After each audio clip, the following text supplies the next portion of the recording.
You never had a panic attack without first having a catastrophic thought about what might happen.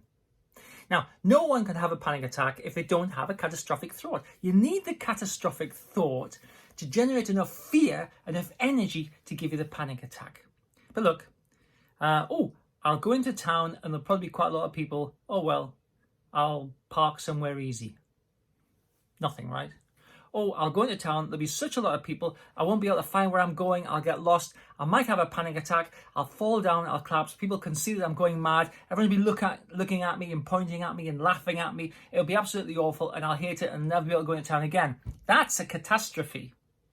The actuality, of course, is you don't fall down, people don't laugh at you, people don't look at you, right? You have to have the catastrophe as a precursor to the panic. So my suggestion is this: why not recognize this as a process, right? You're not a slave to this. You are putting the catastrophe in it. You are thinking about it in a catastrophic way, and you're accepting that catastrophic thinking process is legitimate. It's not legitimate at all. It's just a way of thinking. It's just like A, B, or C, right? You can choose A, B, or C. Well, I choose A, catastrophic thinking. Well, choose B or C. Choose to do something different. Now, first thing is you've got to recognize that you're doing it. The second thing is you've got to catch yourself doing it. And the third thing is you've got to do something different to give you a different outcome. And as I always say, don't make decisions based on fear. When you have a catastrophic pre-panic interpretation, you're basically ramping up the fear and you're making a decision to avoid something, which really means that you're actually reducing your comfort zone. You're creating walls around the prison that you live in. So, panic requires catastrophe.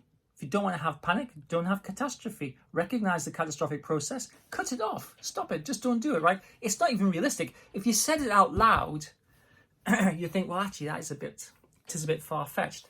But here's the thing. The second part of the puzzle is this. You go, yeah, but what if it did happen? There's a lot of people in town. I'll go into town. I won't be able to control myself. I'll fall down. I'll faint. People will laugh at me. People will think I'm going mad. People will point at me. I'll never be able to go into town again, right? Now, what is the chance of that happening? Yeah, but what if it does happen? Yeah, but what actually is the chance that it would happen, right? How often have you fallen down and fainted? People have laughed at you. People have pointed at you, right? If you were ever to fall down and faint, people will rush and help you. They'd call in paramedics. They get some support for you. But nevertheless, people just don't walk around and then faint, right? It's just not how it works. So, yeah, but what if it does? Well, it won't. That's the point, right? And so we could say, well, what if it does? Well, so what? What if it does happen? Well, so what if it does happen? And don't you find that, what if it does? Well, so what? Don't you find that actually has a bit of a modifying effect on this? Yeah, but what if it does? Well, so what if it does? And so what? What if is part of the ramping up of the catastrophe, the pre-panic catastrophe. Yeah, but what if it does? Well, so what? And that ramps down the catastrophe. And that actually gives you more control. So, first of all, do not indulge in catastrophic thinking. If you do, catch yourself and stop doing it. And then you go, yeah, but what if it does happen? Well, what if it does happen? So what? So what? Don't you find even just saying it reduces the fear, and that enables you to do stuff a lot more?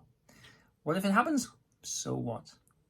It's a good little tool for reducing the size of the potential catastrophe that you're exercising.